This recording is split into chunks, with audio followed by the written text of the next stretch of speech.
ஏயா எது சொன்னாலும் அவங்கள உள்ள விடணும்னா ஆகம ஒத்துக்கலங்கிய, அவங்க மணி அடிச்சு சாமி கும்பிடணும்னா ஆகம ஒத்துக்கலங்கிய, இப்ப மட்டும் சடக்குன்னு போய் ஏத்தணும்னா ஆகம ஒத்துக்குருமா?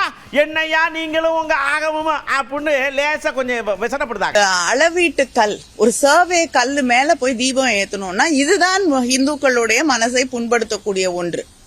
தேவையில்லாம எதுக்காக ஒரு ஆங்கிலேயர்கள் காலத்துல வைத்த ஒரு கல் மேல கோயிலுக்கும் அதுக்கும் சம்பந்தம் கிடையாது. வழி வழியாக நாம பயன்படுத்தி கொண்டிருந்த தீபக்கல்லும் இல்லை.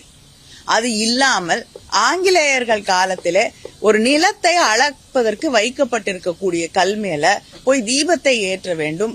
தீப திருநாள் முடிந்த பிறகு ஆகம விதிகள் என்று அடிக்கடி பேசிக் கொண்டிருக்கக்கூடியவர்கள் அந்த ஆகம விதிகளை எல்லாம் குழி தோண்டி புதைக்கக்கூடிய வகையில அதுக்கு அடுத்த நாள் கொண்டு போய் தீபத்தை ஏற்றுவது என்பது அதுதான் இந்துக்களுடைய மத நம்பிக்கை இருக்கக்கூடிய ஆகம விதிகளின் மீது மாறாத நம்பிக்கை வைத்திருக்கக்கூடிய பல இந்துக்களுடைய மனங்களை புண்படுத்தக்கூடிய ஒன்று ஆக அதுதான் மாறுகிறது.